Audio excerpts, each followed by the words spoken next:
네, 안녕하세요. 무비토크 벌써 6번째 시간입니다. 오늘 우리 함께 본 영화는 투야의 결혼이라는 영화입니다. 이 영화가 어떻게 오늘 얘기가 진행될지 아주 흥미진진한데요. 지금 옆에 그 성미 급하신 지금 분이 계셔서 줄거리 요약까지 먼저 해주신다고 지금 하시니까 한번 들어보도록 하죠. 네, 안녕하세요. 성미 급한 여자입니다.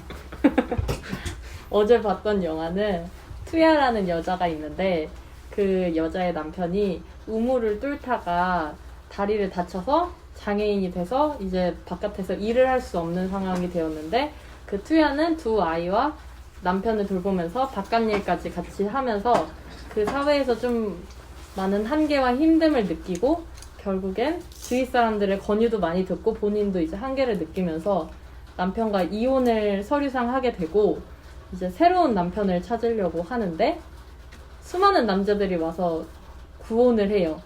하지만 그녀의 조건은 다른 건 다 괜찮지만 내 전 남편을 같이 걷어달라. 자식들과 같이 함께. 그래서 나중에 생각해보고 오겠다라고 한 사람도 있었고 근데 그 여자애를 옛날부터 좋아했었던 동창은 그것까지 받아들였지만 약간 애매하게 받아들였어요. 그 남자를 요양원에 보내겠다 해서 그런 식으로 진행이 되는데 싶었으나 그 전 남편이 손목을 그어버려서 뭔가 다시 원점으로 돌아오게 돼요. 막 응급실 가게 되고 그 여자도 애들 데리고 다시 병원 오고 그 남자는 결국 병원비를 내주고 떠나게 되고 또 그 과정에서 계속해서 남편을 찾는데 결국에는 마지막에 그 주위에서 항상 같이 도움을 주던 썬거라는 그 동네 친구가 그 남편까지 걷어주겠다 하면서 결혼을 하는데 결혼식에서도 약간 난장판으로 전 남편은 술을 거하게 먹고 취해서 이제 정말 결혼하게 되는 새 남편이랑 치고받고 싸우고 바깥에서는 아이들이 아빠가 둘이네 뭐네 하면서 싸우고 난리치다가 여자가 울면서 끝이 납니다. 네, 지금까지 중에서 이렇게 깔끔하게 줄거리 요약을 해주신 적이 없었는데 근데 좀 전까지 이 영화에 무슨 줄거리가 있나요? 라고 말씀하신 것에 비해서는 굉장히 줄거리가 일목요연하게 마치 영화를 본 것처럼 굉장히 길고 다이나믹하네요. 그런데 제 첫 번째 질문은 네. 좀 전까지 영화에 대해서 굉장히 화를 내고 계셨었는데 네. 무엇이 루다 실명 결혼인가요? 네. 나중에 이제 그 투야의 결혼을 다른 결혼으로 바꿔서 네. 얘기를 할 거기 때문에요. 네. 무엇이 이렇게 화나게 하셨나요? 이 영화가. 아니 일단은 일단 정서부터도 좀 맞지 않는 영화였던 게 무조건 조금 막 결혼을 통해서 그렇게 뭔가 잠시만요. 마스크 좀 재정비하고 다시 말할게요. 지금 마스크 꼭 껴가지고. 이 마스크는 코로나 처음 시작됐을 때부터 1년 쓰던 동안 마스크죠? 네. 코로나에 컨테민된. 네. 아무튼 무슨 말 하고 있었죠? 무엇이 화나게 했는가 나를. 일단은 좀 정서도 안 맞았고, 그러니까 그 투야가 반드시 결혼을 통해서 그들의 유목민의 그 나름대로의 삶인 것 같기는 한데 결혼을 통해서야 그렇게 생계를 유지하고 뭔가 이렇게 된다는 상황도 조금 우리와는 그런 정서가 많이 다르니까 그 부분도 조금 그냥 뭐라 해야 되죠? 저번처럼 그렇구나 이렇게 보는 게 아니라 그냥 좀 방관하면서 보게 되는 내일이 아니다. 일단은 내일이 같지 않고. 그리고 그냥 영화의 흐름 자체도 좀 익숙치 않게 뭔가 이렇게 막 이런 감정의 흐름과 서사 막 이런 게 좀 제가 그동안 봐왔던 거랑 좀 많이 달랐던 것 같아요. 갑자기 공개구원하러 막 사람들이 막 줄지어서 막 아니 그 장면에 집도 없는데 어디서 그렇게 사람들이 튀어나오는지 자동차를 끌고 왔다가 말을 끌고 왔다가 오토바이를 끌고 왔다가 그냥 그것도 조금 웃겼고 그리고 그 여자가 자기 전 남편을 엄청 사랑해서 끝까지 보듬으려는 그 책임감은 알겠다만 그러면 자기가 혼자 해야지 어떻게 그렇게 새 남편들한테 그런 거를 짐을 같이 씌울 수 있는지 저는 그거는 전 남편한테도 그렇고 현 남편한테도 그렇고 그게 과연 맞는 선택인가 애는 무엇인가, 누구를 아빠라고 부를 것인가, 그럼 헌아빠, 새아빠 이것도 웃기고 그냥 뭐 영화 줄거리 전체가 조금 와닿지 않는 내용이었던 것 같습니다. 어떻게 부분을 일심동체라고 어떻게 뭐 비슷하게 생각했었는지 한번 의견을 듣고 싶으시네요. 역시 화가 나셨었나요? 안녕하십니까. 그 전자에 얘기했던 그 내용처럼 전적으로 동의하고 있고요. 아주 일목요연하게 본 영화의 내용을 요약했고 설명했던 것 같습니다. 예. 네, 소감은? 저도 개인적으로는 이제 영화 자체가 아무래도 우리나라와는 다른 문화, 왜냐면 그 영화의 소재가 된 장소가 이미 일단은 몽골이다 보니까는 우리나라와 좀 다른 그런 환경 속에서 영화가 전개되어서 어떻게 보면 영화적인 측면에서는 다른 문화와 시야를 볼 수 있는 그런 좋은 점도 있긴 하지만은 또 이제 개인적인 영향을 봤을 때는 아하 이렇구나 하고 이제 나중에 멘붕에 빠졌어요. 그러니까 그 남자들이 무슨 죄냐고. 특히 그 병원비 대주고 간 그 남자 좀 너무 불쌍하다고. 바리얼. 네, 중간에 그 대머리 아저씨. 요양원에도 보내주고 예. 어쨌든 제가 봐도 그거는 정말 그 남자로서의 최선을 다한 것 같은데 타협점을 그 남자는 나름대로 찾은 것 같은데 아무튼 약간 많이 뭐 화가 정리하자면은 났어요. 본인이 그 영화를 보면서 이제 어떻게 감정이입했다고 한다고 하면 이제 바리얼한테 감정이입을 해서 그런 것도 돈만 있지만은 뜯기고 화가 난 그런. 네, 맞습니다. 그 어떻게 보면은 그 유목민이라는 삶 자체가 그 지역을 이주하게 되고 또 우물이라는 게 되게 중요한 건데 그 남편이 다치는 원인은 바로 이제 그 우물을 파면서 되는 건데 근데 우물 파는데 왜 다쳐라고 생각했는데 마지막에 보니까 그 과정 자체가 다이너마이트를 심고 올라오는 과정에서 터지고 올라오는데 점점 깊이가 깊어지다 보니까는 이게 다칠 수밖에 없는 환경이겠구나 라는 걸 깨닫게 되었는데 그렇다면 이런 안전장치를 잘 하고 하면 좋았을 텐데 그런 거에 대한 이제 한 가지 이제 원인 제공을 했었고요. 그러니까 안전장치의 문제가. 안전장치가 굉장히 미흡하구나 몽골이라는 나라는 그런 걸 깨달았고 두 번째는 그런 우물이 중요하다고 하면은 거기서 이제 그 재혼을 통해서 그런 생계를 유지하는 구조긴 한데 그게 아니라 좀 마을 주민들이 협동을 해가지고 그러한 이제 과부를 도와줄 수 있는 구조가 되면은 그런 이제 현재 살아있는 남편을 이혼하고 다시 또 재혼하고 이혼하고 재혼하는 그런 구조가 아니라 마을이 협력해서 하는 구조가 되면 조금 좋지 않았을까라고 하는 그 두 가지를 생각을 좀 얻게 되었습니다. 네, 뭐 종종 이제 여러 차례 이제 보기 토크를 하다 보면 남성들은 그런 그 성격이 있는 것 같더라고요. 얘기를 하다 보면 결론을 일단 내리고 시작하더라고요. 그렇죠. 뭔가 마무리 멘트 이제 앞으로 투야가 어떻게 살아야 하고 제2의 투야를 막기 위해서는 사회 제도가 정비돼야 되고 안정장치를 충실히 해야 되고 뭐 이렇게 답을 해버리면 이제 더 이상 무슨 말을 하실지 굉장히 기대가 됩니다. 저희 집에 가겠습니다. 일단 이건 그냥 제 생각이고요. 네. 일단 또 이제 다른 생각이 또 뭐가 있으신지 제가 뭐 중간에 아무 때나 껴주세요. 딴짓하지 마시고. 네. 지금 말씀하신 것 가운데 지난번 사실 와즈다이 때도 그랬고 뭔가 우리가 이것을 받아들일 때 어떤 그 공감하지 못함에 그 단초가 되는 것이 좀 너무 다르다. 문화적인 차이 혹은 정서적인 차이 이런 것 때문에 일단 내일처럼 다가와지지 않는다. 이런 이야기가 좀 있었던 것 같아요. 근데 한편으로 생각해 보면 우리의 문화권이라는 것도 굉장히 어떻게 보면 그 좁은 그쵸. 거죠. 우리나라의 어떤 문화라는 것도 이렇게 거꾸로 생각해서 서구 사회에서 만약에 한국 영화를 본다고 하면 그쵸. 뭐 비슷하게 느낄 지점이 있겠죠. 그런데 그럼에도 불구하고 영화라는 것이 이렇게 세계적으로 소화가 되고 이렇게 같이 봐주고 하는 이유는 그런 문화적인 차이를 넘어서는 어떤 공감할 수 있는 그런 영역들이 있기 때문에 영화가 봐주고 하는 게 아닐까 싶은데 어떨까요?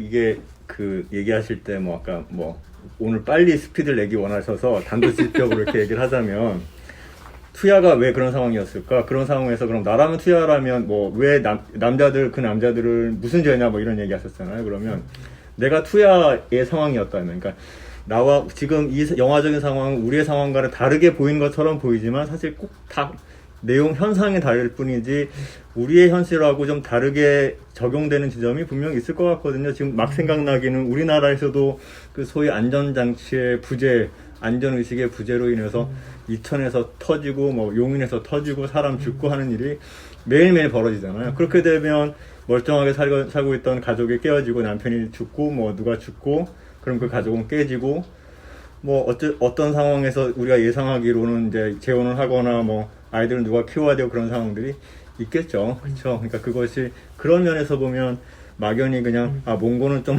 그렇구나. 뭐 우물을 파는데 왜 다리를 das어 이렇게 얘기할 지점보다는 또 우리 안에서도 그럼 생각해 보면 아니 그거를 기중기라고 그러네. 그 큰 거 높이 세우는 걸 타워?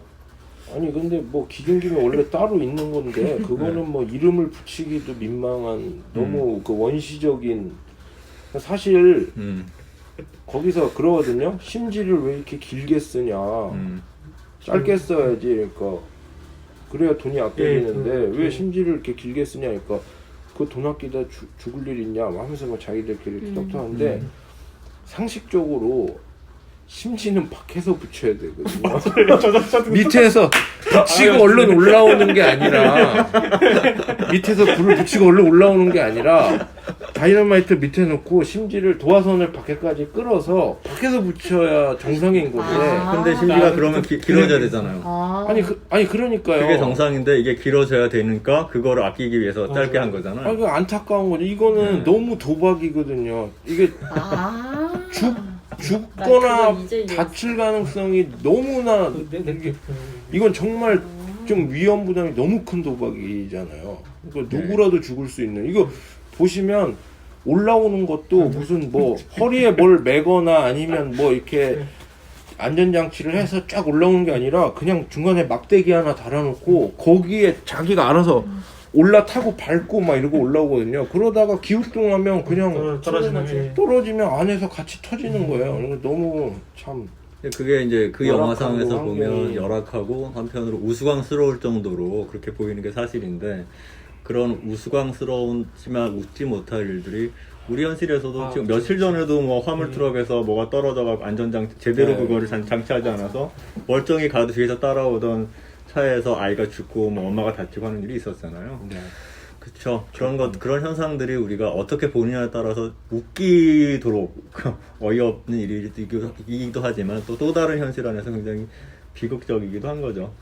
라고 얘기했을 때 아까 화냈었던 그 지점으로 다시 저는 한번 돌아가 보고 싶은데 투야가 다른 어떤 선택의 여지가 있었을까요? 그 상황에서 다른 남자들에게 뭐 하는 짓이냐 이런 말씀도 하셨고 그러면 뭐 저는 이럴 것 같아요. 그러니까 투야가 좀 본인 그거를 정확히 좀 정하고 뭔가 했으면 좋겠는 게 전 남편을 챙길 거고 정말 막 그렇게 할 거면 죽이 되든 밥이 되든 그냥 전 남편 끌어안고 그냥 그렇게 자기가 허리 나가고 뭐 그렇게 되더라도 그렇게 사는 거고 그게 아니다. 뭐 아이들의 생계도 책임져야 되겠고 전 남편도 챙겨야겠다라고 생각하면 아니면 전 남편을 그 누님한테 모시고 자기가 새로 시집 간다면 자기도 열심히 돈을 벌어서 뭐 얼마가 됐던 누나한테 좀 돈을 지원해주는 형식으로 하면 차라리 나을 것 같은데 그 전 남편을 데리고 들어가서 새 남편이랑 같이 그 집에서 산다는 것 자체가 살짝 이질감을 느낀다고 하면 영화에서 표현되는 거를 보면 이제 그런 얘기들이 있잖아요. 처음에 이제 투야는 어쨌든 내 남편이고 내가 끝까지 책임지겠고 내가 장애인이 되기 전까지 그렇게 하겠다라고 자기는 생각을 했죠.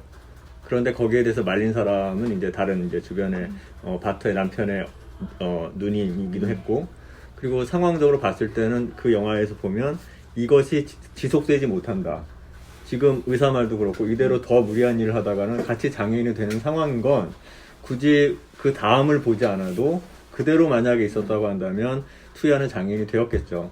투야가 또 장애인이 되면 바터도 장애인이 되고 그러면 그 둘을 책임질 수 있는 상황은 없었던 거로 보여졌고 또 바터의 누님이 바터는 내가 어쨌든 책임지겠다라고 했지만 바터 누님도 지금 상황에서 그 바터까지 생계를 책임질 수 있는 상황은 못 되었을 것이고 그런 상황에서 투야가 일을 해서 누님을 도와주거나 하는 것은 좀 그 영화에서 그려지는 현실에서는 그건 좀 불가능한 일이 아니었을까. 아니면 모두를 다 살리고 싶었으면 그냥 그 돈 많은 사람 처음에 자기 데려가고 그 남편은 나름의 최고급 요양원에 모신 거잖아요. 사실 그 집보다 훨씬 더 낫잖아요. 치료도 그쵸. 뭔가 더 받을 수 있겠고 그 음. 집에서 사실 치료에 관한 이런 행위가 일절이 일어나지 않았는데 그러니까 그러면 그게 최선이었을 것 같아요. 그러니까 그게 최선이다. 제 생각에 너무 비현실적으로 이 여자가 모든 걸 다 잡고 싶은 게 아니었을까. 그 지점에서. 그러니까 물론 괴로워요. 이것도 저것도 선택할 수 없는 그 현실에 놓였다는 건. 근데 그냥 그 새로 구원하러 오는 사람들이 너무 바보 같더라고요. 그래서 결국 가장 마지막에 돈은 많지만 바보 같은 남자를 잡은 거고 그 남자는 그 형님을 돈- 모시고 살겠습니다. 그건 안 많은 거잖아요. 거기서. 그쵸. 나중에 트럭 그래도 뭐 다 트럭 하나 먹고 정도를 계속 구입할 할 수 있다는 있는. 재력을 좀 중간중간에 내비치긴 했는데 뭐 트럭도 그 사람이 사준 거잖아요. 베리어링. 마지막에. 그 마지막에는 트럭도 전처가 예, 예. 갖고 날랐는데 병원비 그쵸. 내주면서 맞아요. 트럭 중고 트럭 한 대 더 맞아요. 큰 걸로 뽑아준 거잖아요. 어쨌든 뭔가 투야가 모든 것을 다 취하려고 했던 그것이 좀 답답하게도 보였고 그렇게밖에 방법이 없었다는 것에 대해서도 고민하게 된 지점이 있었고 저는 이제 거기에 질문 하나 더 하자면 그럼 투야의 결혼이라고 이제 제목이 되어 있는데 투야에게 과연 결혼은 어떤 의미였을까라는 생각도 해보게 되죠. 그리고 또 한편으로는 투야가 결혼을 하려고 했을 때 또 결혼의 조건으로 삼는 것에 대해서도 단지 그것이 말이 돼? 말이 안 되는 상황에 놓여 있는 것도 사실이죠. 그가 그 상황에서 남편이 들어 누워 있는데 자기 힘으로 해보려고 이게 안 한 게 아니라 정말 해보려고 하다가 끝내 이제 더 이상 할 수 없는 지경에 이르는 상황에서 이러지도 저러지도 못하는 정말 말도 안 되는 현실에 부딪힌 거죠. 그 상황에서 아까 말씀하신 것처럼 주변에서 좀 돕고 이렇게 해서 할 수 있으면 참 긍정적이고 좋을 것 같은데 그런 현실은 못 되는 것 같고 그런 어떤 투야의 선택에 대해서 좀 답답하고 했다면 만약에 이제 우리가 영화에 좀 이질적으로 보이는 어떤 그런 영화에 대해서도 우리가 그래도 좀 이 영화를 즐길 수 있거나 또 이해할 수 있다고 한다면 하나의 방법으로 그 주인공의 한번 그러니까 내 감정을 이입해 보는 거고 또 내가 그 인물이라면 어떤 상황이었을까. 나는 그 문화에 있지 않지만 또 뭐 다른 형태 우리 문화 안에서 그와 비슷한 형태가 있을 수 있잖아요. 그렇죠. 남편이 일을 하다가 멀쩡히 일을 하다가 사실 영화에서 투야의 남편 봤던 굉장히 꽤 잘 나가는 그쵸 능력 있는 그런 남자였던 거고 또 투야도 또 그 미모도 훌륭하고 뭐 그랬던 킹카가 그런 만남이었는데 어떻게 보면 그냥 해야 되는 일 사소한 실수 아니면 어떤 사고로 인해서 남편이 경제력을 잃은 상황인 거잖아요. 이런 것은 지금의 우리의 현실하고도 굉장히 뭐 흔하게 생각할 수 있는 거고 그랬을 때 이제 본인이 바터라면 그리고 본인이 바터가 되어서 예기치 않게 그런 일이 일어나서 지금 바터의 입장이라고 한다면 이제 아까 말씀하시는 것처럼 투야의 선택이 어떤 답답하고 이런 식으로 얘기했잖아요. 차라리 그러면 요양원에 맡기고 다른 남자 만나서 사는 것이 그것이 최선일 것 같다라고 생각하신다고 하셨죠. 그럼 남편 된 바터 입장이라면 어떠실 것 같아요? 요양원에 가시는 건가요? 그럼 그렇죠. 요양원에 지금 있는 거죠. 네, 조금 더 아니 생각해보세요. 근데 그렇게 하겠다고 한 게 아니라 봐봐요 제가 아까 한 말에 자세히 생각해봐요. 차라리 아무것도 못 선택할 거면 그 선택지도 있고 아니면 그 사람을 뭐 누나한테 맡기고 누나한테 내가 금전적으로 돈을 벌 수 없고 돈을 벌 수 있는 상태가 못 되고 맡길 수도 그 집 상황은 맡길 수도 없는 상황이고 남편은 지금 불구야. 그럼 그거죠. 그냥 다 같이 손 빨고 죽든가 아니면 그냥 진짜 요양원을 좋은 데라도 보내고 나도 애들 데리고 가서 어떻게라도 살고 그죠. 그 두 개밖에 없겠네요. 그렇게 한 개 몰리면. 두 개요? 하나예요? 하나로 들렸네? 손 빨고 죽던가 다 같이 손 빨고 죽던가. 죽던가. 왜냐면 네. 지금 뭐 살 수 없다면 그렇죠. 그렇게. 근데 이게 약간 이제 저는 그러니까 이게 약간 교육 과정이 다른 것 같은데 제가 몽골에서 그렇게 교육을 받고 그러니까 보니까 중학교까지 나온 것 같아요. 그러니까 예를 들어 보니까 동창이라는 단어를 사용했기 때문에 네. 어렸을 때는 학교를 다니고 어느 정도 교육을 받긴 받은 것 같은데 유목민이라는 그런 직업 자체가 아무래도 이제 밖에 나가고 그런 이제 불안정한 삶이다 보니까는 남자는 반드시 필요한 사회 구성원인 거고 그게 우물이랑 여러 가지 그런 걸 해야 되는 건데 만약 그런 상황에서 제가 생각하기에는 그러니까 지금 한국식 교육과정을 받은 저라면은 네. 자기가 가지고 있는 양을 팔고 유목민을 하는 게 아니라 도시 쪽으로 가가지고 다른 이제 좀 더 할 수 있는 방안을 찾으면 좋았을 텐데 왜 그렇게까지 이혼을 하고 다시 또 재혼을 해가지고 모든 가정이 다 불편해지는 환경을 만들었을까? 그게 저는 조금 그러니까 저의 생각은 그런 거고 근데 몽골에서 그런 문화가 성행했다면은 뭐 어쩔 수 없이 따랐겠지만은 이미 저는 이제 약간 다른 문화에 살고 있다 보니까는 왜 굳이 그렇게까지 했을까? 그렇죠. 뭐 예. 그들의 문화를 우리가 다 이해할 수 없으므로 뭐 그들의 이야기를 우리가 투야를 더 이해하기보다는 그냥 그 얘기를 우리의 현실로 가져와서 지금 우리에게 그런 일이 일어났다고 생각하면 그것이 더 문화적인 차이를 극복하고 그 상황에 놓인 한 사람을 이해할 수 있는 방법이 아닐까 싶은데 그렇다고 그러니까 투야의 이야기가 아니라 바터의 선택이 아니라 본인이 지금 바터 오늘 우리의 이 문화 안에서 바터의 입장이라고 한다면 너무 괴로울 것 같아요. 왜냐면 괴롭죠. 그 장애인들을 위한 그런 제도가 전혀 안 돼 있는 상황이다 보니까는 유목민한테 신체는 가장 중요한 전쟁터에서 총과 같은 그런 것입니다. 유목민이 아니에요. 유목민이 아니고 예. 지금은 이제 유목민이 아니고 금융인이고. 예.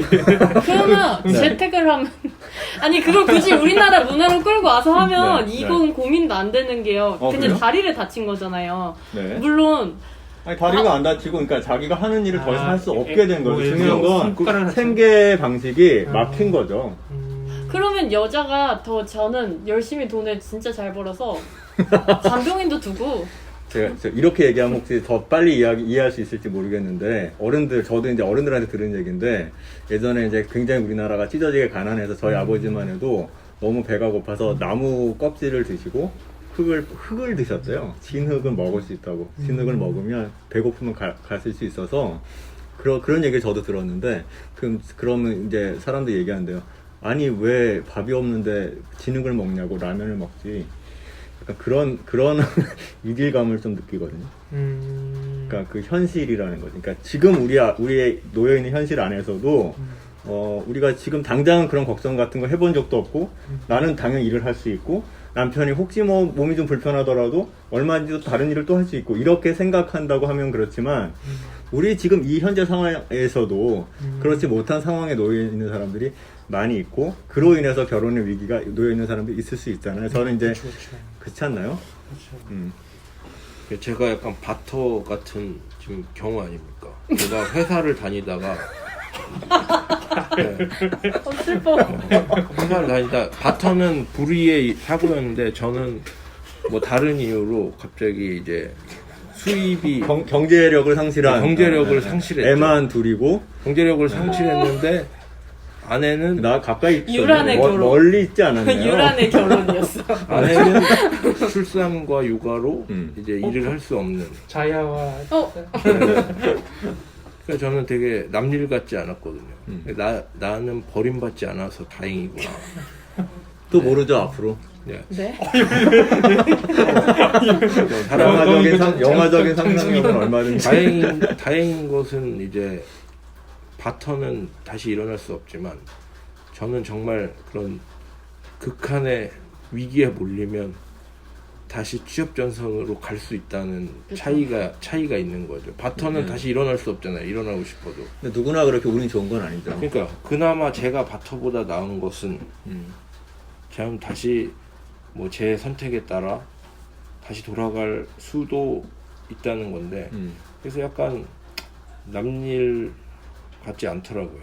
근데 그리고 또 잘났던 사람이니까 또 상실감이 더 클 것이고 나름 그 근방에서 알아주는 남자였는데 다 잃고 그냥 집에서 이거 뭐 실이나 뭐 이렇게 하고 있고 피리 불고 있고. 피리 불고 애 보고 이러는 게 피리 부는 거 굉장히 싫었던 것 같더라고요. 네.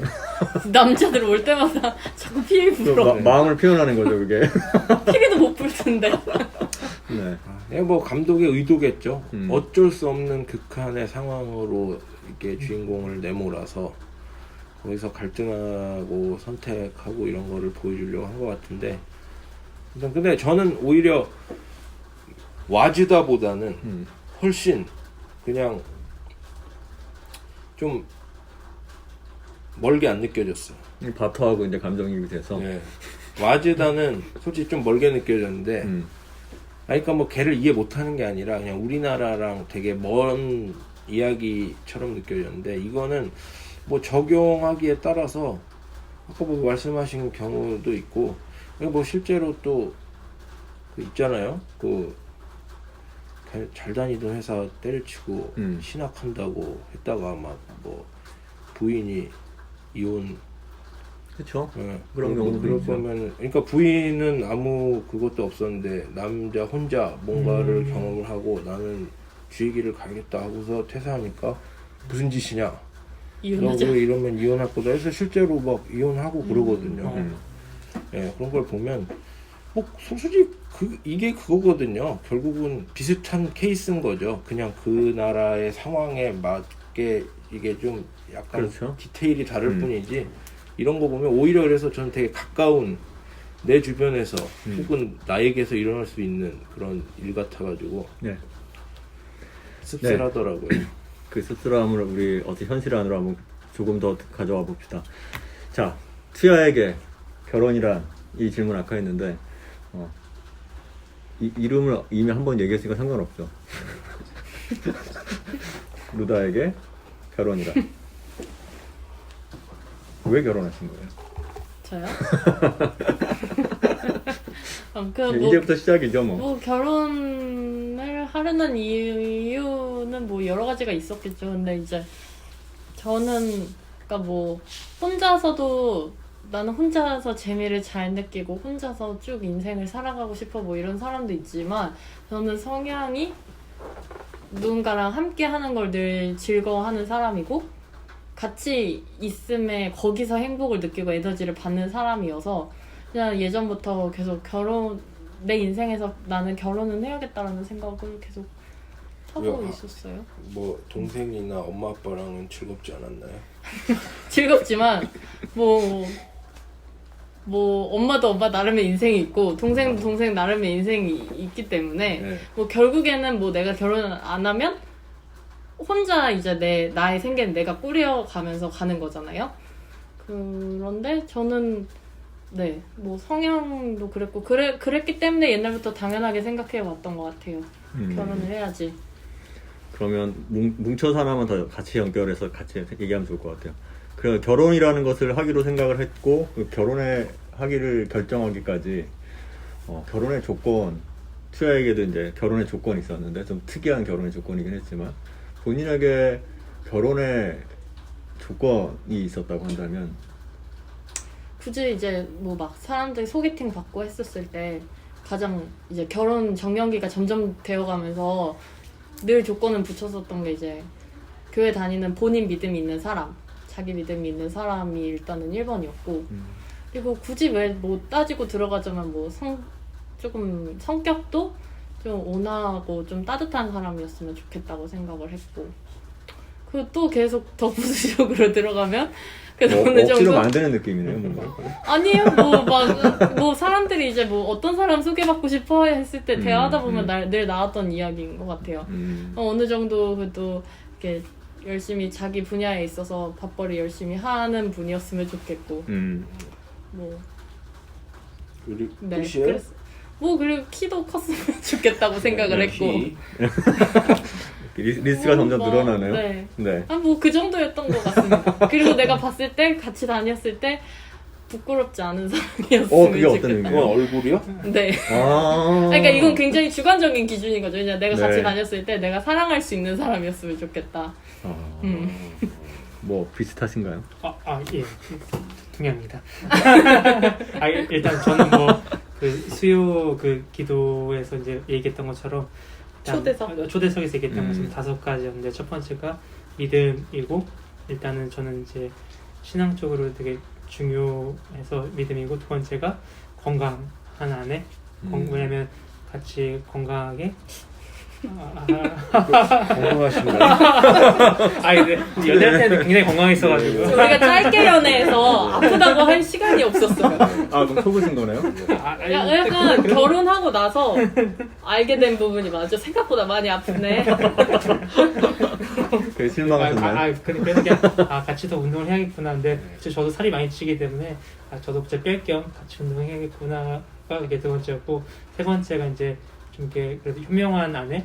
이제 왜냐면 이제 같이 이제 살면서 이제 막 이렇게 힘든 일들 많이 되고 험난한 삶 속에서 같이 지혜로 이겨낼 수 있도록 그게 세 번째 조건이고, 그러니까 네 번째가 이제 대화가 잘 통하는 아내. 왜냐면 이제 뭐 군대도 가고 이렇게 여러 가지 삶을 하면서 이제 사람마다 다 성향이 다르잖아요. 근데 대화가 되게 중요했던 것 같아가지고, 그래서 진짜 대화를 잘 통할 수 있는 분이면 좋겠다라고 하고, 마지막으로는 이게 뭐 어떻게 보면 좀 앞으로 갈 수 있게 한데 예쁜 여자?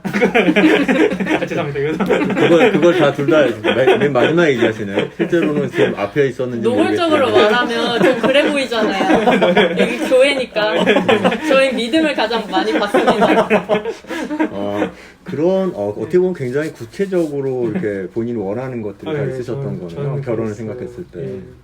그래서 저는 이거 기도 제목이었고, 항상 순모임 때 이런 거, 이제 모임 때 이런 거 조건 얘기해서 항상 형들이나 누나들이 했던 말이 이제 너는 스스로 알아보고 기도하고 스스로 해라 해서 기도만 해주시고 도와주지 않으셨어요. 그래서 되게 귀한 아내이기 때문에. 그런 생각에 바탕을 둔다면 투야가 생각하는 결혼의 의미나 굉장히 중요한 조건이었죠. 생계를 위한 네. 삶 속에서 본인이 생계? 가장 중요한 거였다 네. 보니까는 그 조건에서 투야한테는 이제 건강한 남편이 중요한 조건인 것 같아서 그 삶 속에서 그래서 그 조건에 따라서 한 거구나라는 거를 갑자기 지금 또 생각하니까는 이해가 되더라고요. 그 문화에서 그렇죠. 그렇게 됐어. 투야에게 그들의 삶에서 건강이라는 건 단순히 우리가 생각하는 그냥 건강한 이게 아니라 건강 그 자체는 노동력이고 그 노동력이 생의 조건, 삶의 조건이고 그걸 뭐 우리한테 적용하자면 돈인 거죠.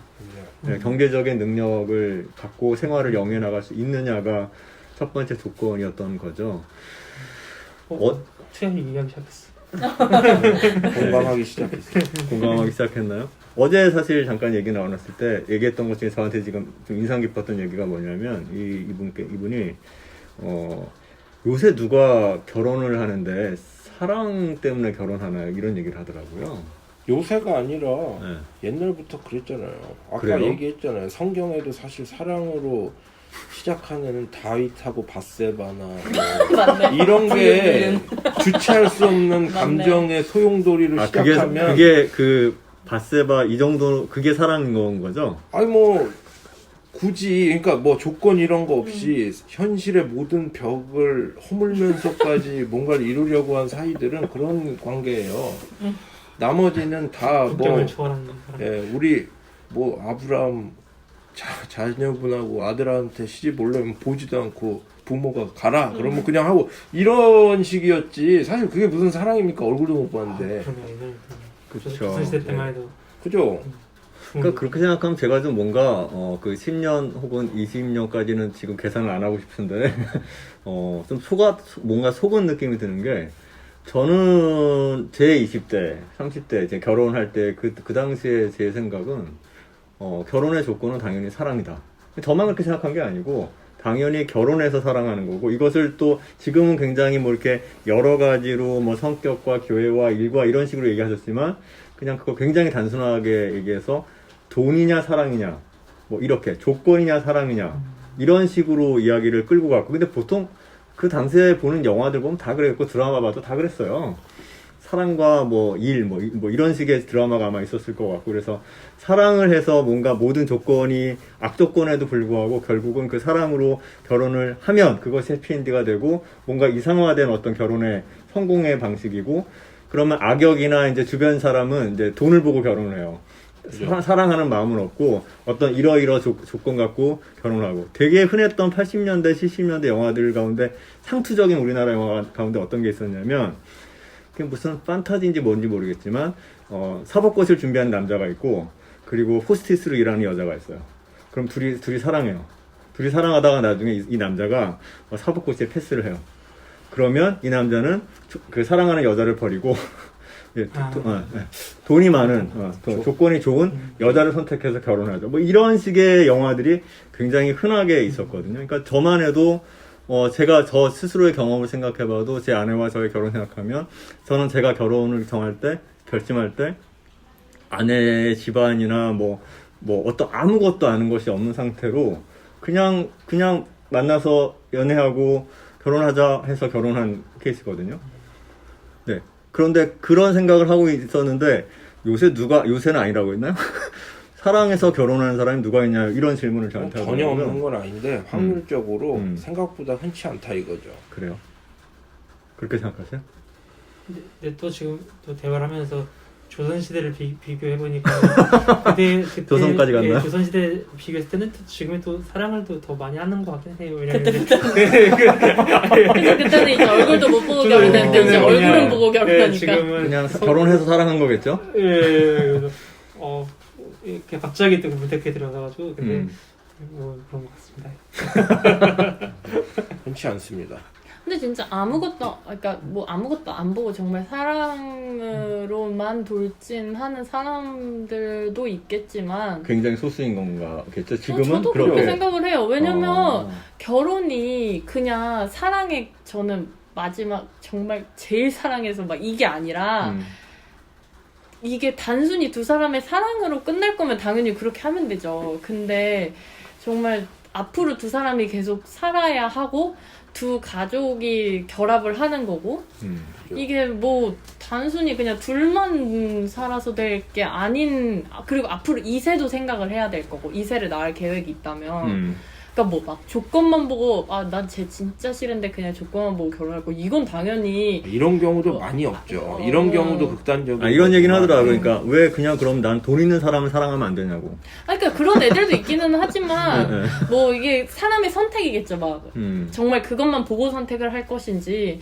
아니면 뭐 그게 아니라 그냥 저는 그랬던 것 같아요. 처음에 이제 어쨌든 오빠를 그냥 우리가 원래 알았던 사이는 아니고 이렇게 소개로 알게 된 사이이지만 이제 처음에 그러니까 굳이 내가 소개를 받을 때 굳이 진짜 정말 뭐 밑바닥이고 그러니까 뭐 밑바닥이란 표현도 웃기지만 뭐 진짜 살기 같이 힘든 상황인 거고 뭐 막 모든 조건이 뭔가 너무 힘든 사람을 굳이 제가 처음에 나 그 사람 한번 만나볼래 이럴 필요까지는 굳이 내가 그 사람을 사랑할 수도 있잖아 뭐 이럴 필요까지는 그러니까 이런 조건이 있었으면 좋겠어 라고 했을 때 그게 만났을 때 근데 딱 만났더니 이 사람 말도 잘 통하고 너무 좋네 나 이 사람이랑 같이 있으니까 되게 재밌고 행복하네 라고 하면 보통 그렇게 결혼을 하지 않을까요? 그런가요?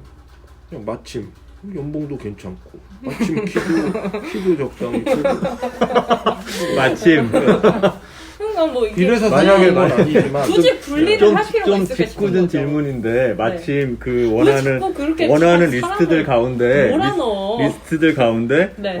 제일 뭐 포기할 수 있냐? 뭐 하나가 부족해. 네. 그 중에 이것만큼은 용납할 수 없다 하는 가장 중요한 그러니까 최우선 조건. 일단 저 최우선은 신앙이었어요. 왜냐면 그거는 이제 내가 잠깐 살 때는 괜찮겠지만 앞으로 내가 애를 낳고 우리 가족의 방향성을 정해서 서로 같이 살아가고 힘든 일이 부딪힐 때마다 그 점이 안 통하면 저는 같이 살 수 없을 거라고 생각했어요. 이게 교회 토크여서 하는 말은 아니고요. 그건 진심으로. 그러니까 뭐 옛날에는 그런 걸 따지지 않고 뭐 만났었을 수도 있겠지만 어느 정도 이제는 결혼을 해야겠다 만나는 사람과 라는 생각이 가졌을 때부터는 그 조건이 아니었으면 아예 안 만났어요. 제가 그래서 물어봤잖아요. 사랑으로 결혼 안 한다고 이렇게 너무나 당연하고 단호하게 이야기를 해서 열렬히. 그거는 현실이잖아요.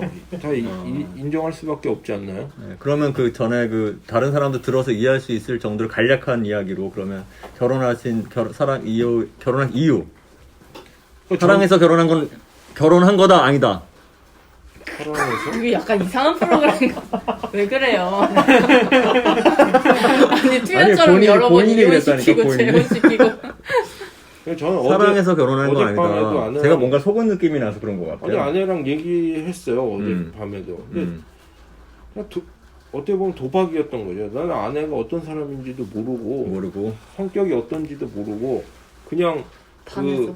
아니 그치, 그게 맞지 않아요? 기도 제목이라고 그때 아니 반한 게 아니라 제가 적어도 그 순간에 반한 거잖아요. 몇 번 얘기했던 그 뿅 그 아우라. 하는 그 아우라 막 이런 두리뭉술한 게 아니라 진짜로 그냥 화면 같은 걸로 제가 그때 본 장면을 표현하라고 하면 구체적으로 표현할 수 있을 정도로 어떤 일이 있었단 말이에요. 그거를 가지고 혼자 고민하고 기다려요. 이거는 응답이다. 응답이 아니면 이런 일이 있을 수가 없다. 만약에 이게 아무것도 아닌 채로 지나간다면 나는 앞으로 기도하다가 뭐 어떤 응답을 받아도 난 못 믿는다. 이것도 아니었다면 어때 이보다 더 강한 응답이 그 응답은 본인이 받았는데 그러면 그 네. 사모님은 그런 응답을 받은 적이 없잖아요. 그럼 없죠. 사모님은 왜 결혼한 거예요? 그러니까 그 아내는 계속 아니, 처음에 그래서 거절한 거죠. 거부. 네. 그래서 네, 거절한 그러다 거죠. 왜 나중에 믿게 돼서 뭔가 어떤 그러다 정들지 않았을까요? 아니 뭐 아내 말로는 음. 좀 이제 남자들이 보통은 이렇게 하면 거절당할 거에 대한 어떤 두려움이나 보험으로 인해 이렇게 간본다고 할까요? 그러니까 자기의 어떤 그 감정을 명확하게 딱 까지 이렇게 안 않고. 하고 이렇게 자꾸 살짝 이렇게 찌르듯이 막 하는데 그럴 때 거절하면 그냥 가버리는데 에이, 이런 사람들만 봐오다가 불도저 같은 사람. 난 이렇다 했는데 거절했음에도 계속 그게 한결같이 내 딱 기도에 응답한 거야? 하니까 근데 그 한결같았던 이유가 예, 그 어떤 그 결혼 그 분에 대한 어떤 마음 그 과정에서 네. 마음이나 그런 것이 아니라 그냥 일관되게 그 보았던 그 신비로운 현상 때문이라는 거예요. 신비로운 현상으로 인해서 그때는 약간 두려운 상태 이제 한 번 두 번 거절당하면서 아까 말한 대로 두려웠던 거죠. 뭐 이러면은 앞으로 무슨 어떤 응답이나 그러니까 내가 예상치 못했던 어떤 거를 경험해도 전에도 이래놓고서 뭐 이랬는데 뭐 이걸 어떻게 믿어 스스로 이렇게 될까봐 그럼 평생 신앙생활하면서 너무 그게 겁이 나더라고요. 계속 그런 상태 믿지 못하고 의심해야 하는 그 나의 상태가 그냥 겁이 나서 막 이렇게 했는데 그때 뿅 하고 나서 겁나 이뻐 보였다니까요. 원래 이뻐 보인다는 생각을 아니 근데 한 번도 안 지금 저기 해봤어요. 투야가 예쁘다고 저는 한 번도 이 영화를 여러 번 봤지만 투야가 이쁘잖아요. 예쁘다는 생각을 해본 적이 없거든요. 근데 첫 마디가 투야가 예쁘다고 하는 거 보니까 아니, 원래 이상형이었던 것 같아요. 아니 이렇게 생긴 분이 교회에 앉아 계셔봐요. 겁나 돋보일 거예요. 겁나 평균보다 훨씬 이쁘신 거예요 이분.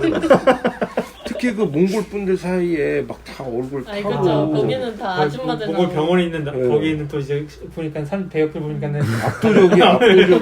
그 자, 이 병원에 경험은 너무나 신비롭다 보니까 우리가 다 이해할 수는 없어요. 우리 안에서는 많이 이야기를 했었지만 다른 네. 분들은 참 이해하기 어려운 얘기인 것 같고. 아니, 그러니까 어. 출발은 사랑이 아니었죠. 출발은 그 일이었지만 그쵸. 근데 처음부터 출발이 사랑일 수는 예, 없죠. 보자마자 근데- 나 쟤 없으면 죽을 것 같아 이런 사람이. 그건 좀 무서운 것 같아요. 그건 좀 무서운 것 같아. 근데 막 이렇게 그런 과정들이 그치. 쌓이면서 그게 사랑이 된 감정이 거지. 생기고 이렇게 되는 거죠. 만약 그렇다면 제가 최근에 그 연세대 김학철 교수님이 이거는 그렇게 오래되지는 않았어요. 그분이 그 잘잘법 뭐 잘 사는 법인가요? 잘 거기 믿고 잘 사는 잘 믿고 잘 사는 법에 올린 내용이었는데 결혼에 대한 이야기를 올렸던데 꽤 인상 깊었어요. 근데 제목이 제가 기억하기엔 이런 거였어요.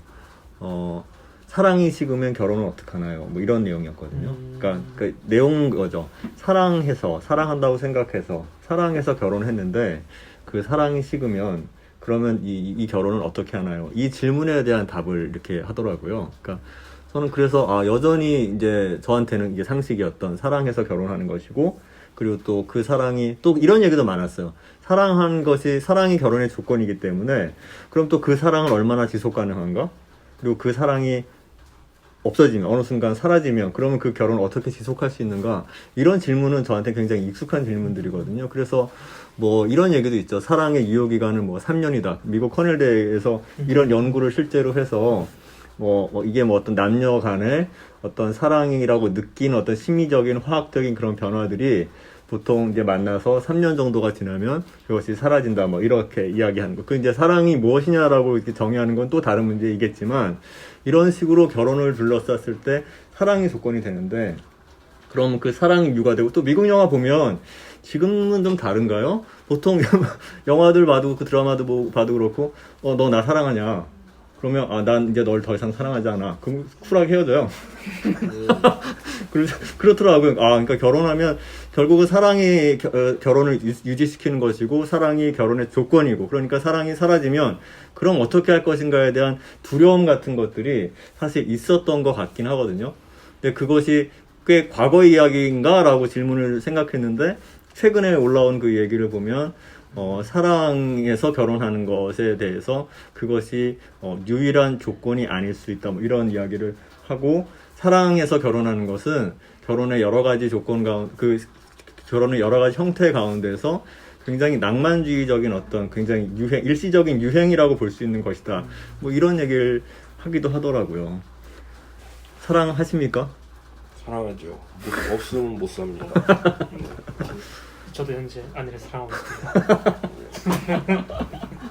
근데 방금 말씀하신 게 진짜로 네. 굉장히 중요하면서도 어려운 것 같아요. 왜냐면 우리나라 계속 그 이혼율이 많아지고 있잖아요. 그렇죠. 근데 그게 방금 말씀하신 것처럼 이제 사랑에 대한 그런 감정이 많이 없어지고 싸우면서 이제 그렇게 발생했는데 뭐 그거에 대한 해결법 같은 게 그러니까 저는 이제 그쪽을 아직 좀 모르다 보니까는 연령대가 근데 그게 되게 중요한 것 같아요. 지금 되게 중요하면서도 어려운 그런 해결 과정이죠.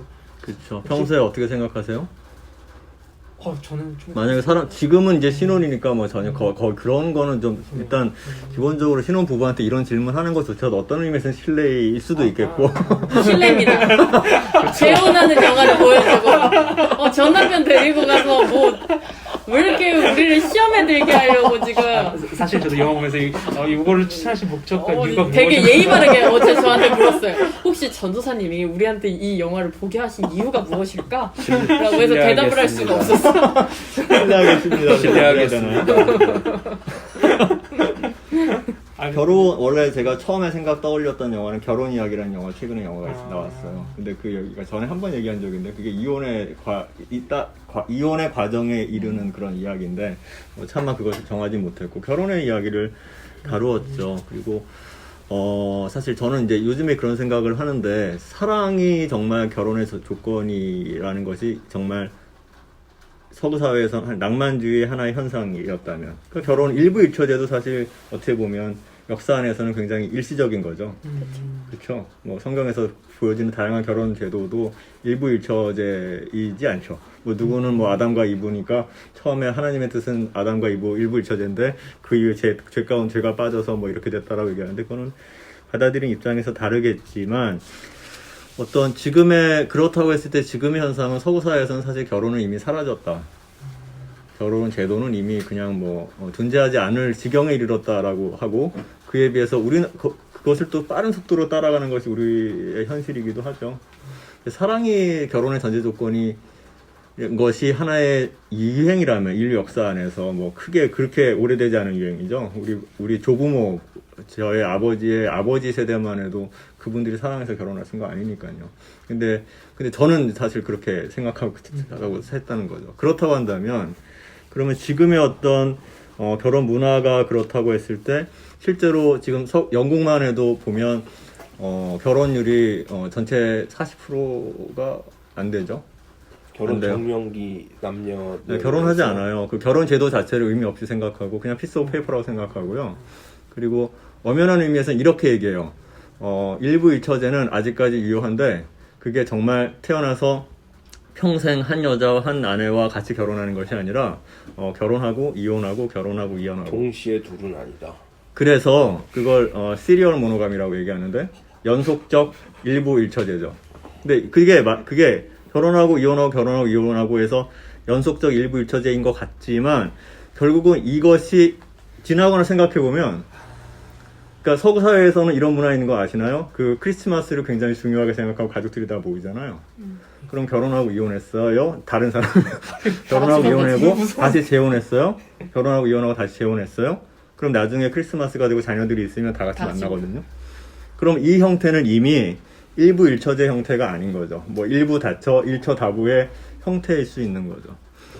뭐 거기까지는 사실 너무 많이 간 건데, 네, 그렇죠. 네, 그런 어떤 상황, 이런 어떤 흐름이죠. 결혼이라는 것을 우리가 지금 우리가 생각하는 어떤 정상 결혼의 상황이 굉장히 제가 사랑이 유일한 어떤 결혼에 이르는 어떤 조건이라고 생각하는 것처럼 굉장히 일시적인 것일 수도 있겠다라는 생각을 하게 되고, 그럼 그런 어떤 굉장히 빠른 변화의 과정 안에 있는 우리가 그 안에서 기독교인으로서, 크리스찬으로서 결혼관이라는 건 과연 어떤 것일까? 성경에서 말하는 결혼은 뭘까? 이런 질문까지 사실 해볼 수 있는 거라는 거죠.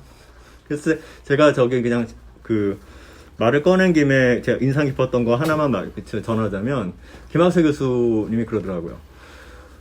사랑해서 결혼할 수 있고, 다른 뭐 조건 때문에 결혼할 수 있고, 그게 뭐 좋고 나쁜 문제가 아니다. 그런데 내가 사랑이 사라졌다고 해서 꼭 이혼해야 하는 거 아니다. 그러니까 참 굉장히 단순하지만 그렇지 않나요? 우리가 사랑해서 결혼한다고 생각했는데 어느 순간 생각해봐요. 지금 너무 사랑하는 사이인데 어느 순간 마음이 식은 것 같고, 나를 대하는 게 전과 같지 않고, 그러면 뭔가 실망할 거고, 저 사람이 나를 더 이상 사랑하지 않나? 라는 생각할 테고, 그렇죠. 그렇게 되면 고민하게 되고, 그것이 그러기 마련인데, 사랑이 사라졌다고 해서 그럼 사랑이 사라지면 정으로 사나? 그런 얘기도 하지만, 그렇다고 해서 꼭 이혼에 이르러야 되는 것은 아니다.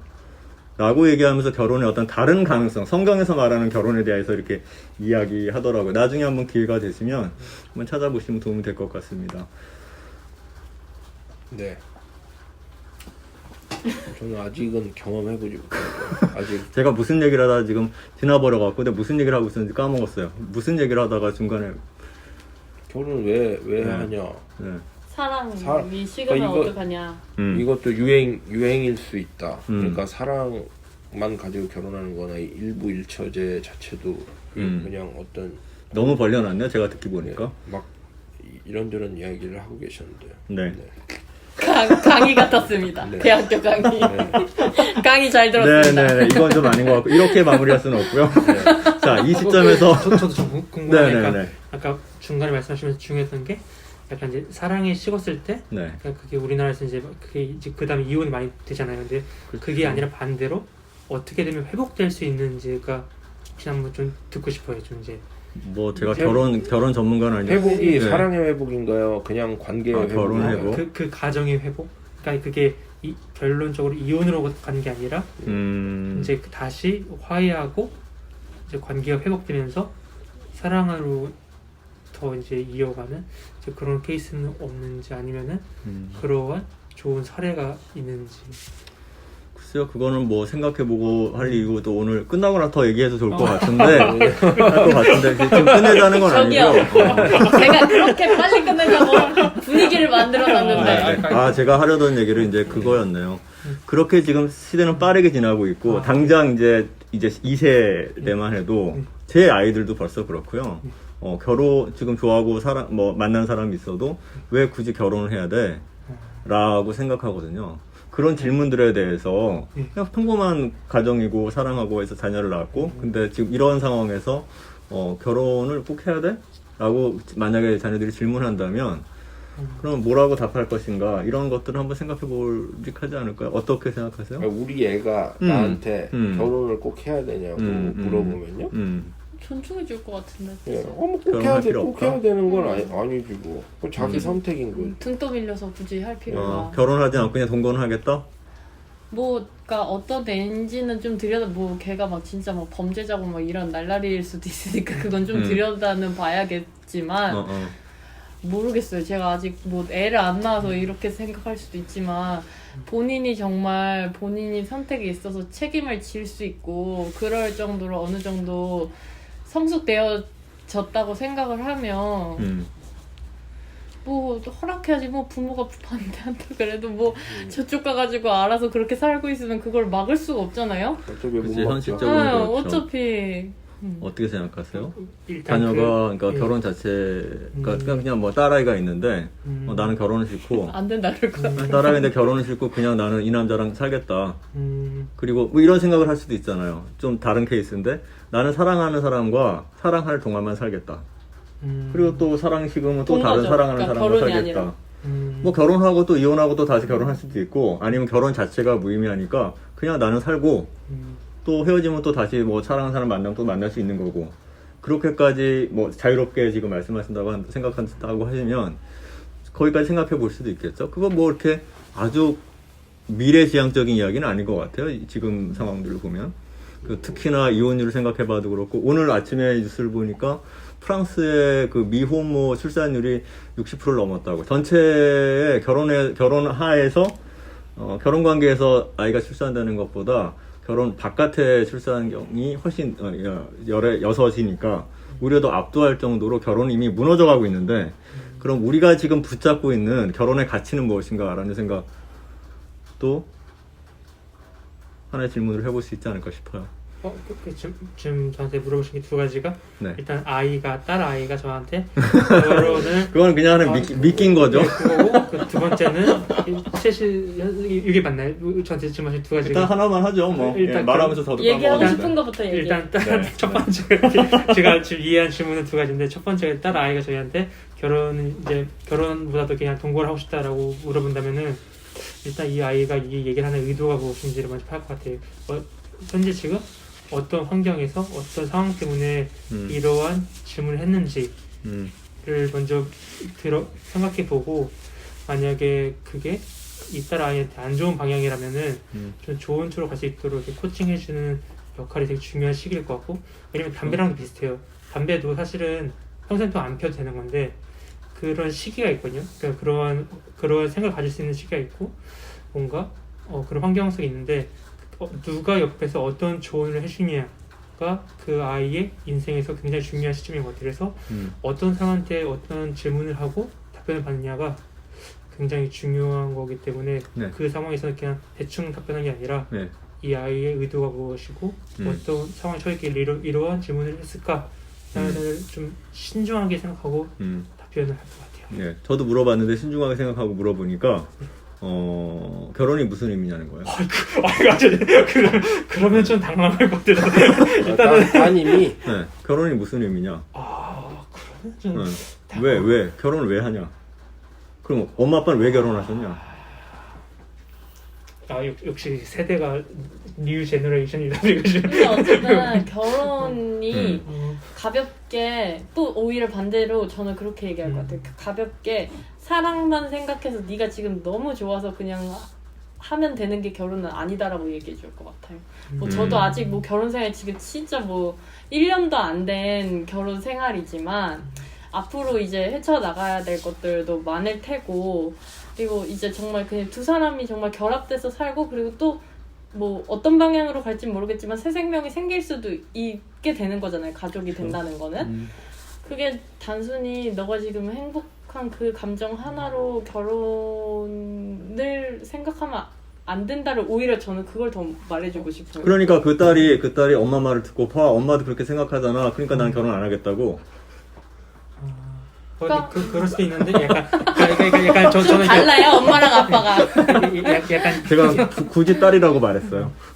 개인적인 제 경험으로 비쳤을 때는 이제 이 답은 아니지만은 그러니까 저는 이게 약간 이제 중간에 해외에 있다 보니까는 그 배우자에 대한 게 되게 소중했어요. 그러니까 왜냐면은 저는 한국인이랑 결혼하고 싶었는데 막상 외국에 혼자 있다 보니까는 소개팅을 하더라도 한국인을 만나더라도 이 친구가 한국을 못해요. 그러다 보니까는 되게 어려움이 있었고 그런 걸 보면서 정말로 대화도 잘 통하고 이런 게 되게 중요하구나. 그러다 보니까는 제가 말하고 한 요지가 뭐냐면은 사람을 요즘엔 되게 쉽게 만날 수 있잖아요. 그러니까 뭐 SNS도 그렇고 그러다 보니까 이게 결혼도 쉽다고 그렇게 문화가 된 것 같아요. 근데 과거에는 누군가를 이렇게 남녀 만난 자체가 되게 귀했고 어려운 일이었기 때문에 그런 문화가 지금 이렇게 지금처럼 이렇게 되게 쉽게 말할 수 있는 사회가 되지 않았을까라고 조금 생각을 해요. 그래서 뭐 그래서 애한테 뭐라 할 거야? 그렇죠. 지금 힘들어. 지금 멘붕을 겪고 있는 거 왜 딸도 안 낳는데 왜 그런 싫어. 근데 이거 진짜 어려울 것 같아요. 이거 진짜로. 보시면 알겠지만 네. 굉장히 올바르게 자라왔고 올바른 그 테두리 안에서 살아왔기 때문에 그런 거 놀라요. 지금 비닐하우스에 이렇게 온실에 있는데 그러니까 되게 착하게 자란 제가 그 아들이란 온실 말이야. 비닐을 막 뜯고 있는 거죠. 막 이렇게 왜 뜯어갖고 그래요? 그거 바람이 시험 들어요. 애 안 난다 그래 나중에. 난 딸을 못 낳겠다 그런 소리 하면 어떡하냐 이래요. 네, 오늘 뭐 진짜 어려울 것 그거 같아요. 우리가 나중에 잘 생각해 볼게요. 제가 오늘 몇 가지 질문을 드렸는데 뭐 제대로 이렇게 제가 확실하게 답을 들은 건 몇 개 없는 것 같긴 하고 네. 그래 질문을 던진 것만으로 그냥 네. 이렇게 불러다 놓고 막 질문을 던지고 이렇게 된 이제 괴로워해요. 집에 가서 이제 머리 그럼 뜯는다고. 이쯤에서 그럼 이쯤에서 오늘 분량이 현저하게 지금 안 나오고 계시는 지금 졸고 계신 건 아니죠? 그냥 이래서 게스트 섭외가 갈수록 어려워지는. 그러니까 뭐 무조건 이래서 제가 사람을 사람 봐가면서 봐가면서 이러는 거예요. 아니 누구한테 지금 제가 그러면 안 될 이러겠어요? 세상이라니까요. 지금 그러면 이제 딸을 낳는 거에 대해서 다시 고려를 해보는 사람이 이 사람은. 그래요? 같이 한번 고려해 그러면 안 보시죠. 돼요. 자기가 착하게 자랐기 때문에 착하게 자라지 않으면 이게 슬픈 게 아니라 놀랄 거예요. 어머 얘 왜 이럴까? 그럼 뭐 너 무슨 아니, 일이니? 너 넌 주변 내 자식이 친구랑 아니니? 그러니까 백신이라는 게 그런 거잖아요. 백신이라는 게 나한테 일어날 일이라고 생각하는 것이 아니라 혹시라도 일어날 수 있는 일에 대해서 주사를 맞아 놓으면 전에 그때 어떤 전도사가 옛날에 무슨 얘기를 했었는데 무슨 말도 안 되는 소리를 했었는데 이게 나한테 현실이 될 수도 있는 그런 네. 그때 백신이 딱 맞아서 근데 얼마 전에 비슷한 얘기를 아내랑 했었는데 네. 요즘에 이제 사람들이 되게 문신을 많이 하잖아요. 그래서 그 문신에 대한 주제로 대화를 하다가 네. 요즘에 이제 저는 문신을 하는 문신만 걸- 보면 다 깡패인 줄 알아요. 그러니까 별로 저는 이제 길거리 아무리 외고 있어도 그러다가 제 딸 같은 아이를 어, 만나면 이제 그렇지. 제 딸 아이가 지금 태어나서 처음으로 넌 뭘 하고 싶니? 맨날 물어봐도 몰라요 그러더니 처음으로 어렵게 엄마한테 말 못 꺼냈어. 엄마한테는 말하면 큰일 날까봐 말 못하고 저한테 얘기한 게 타투이스트가 되고 싶다고.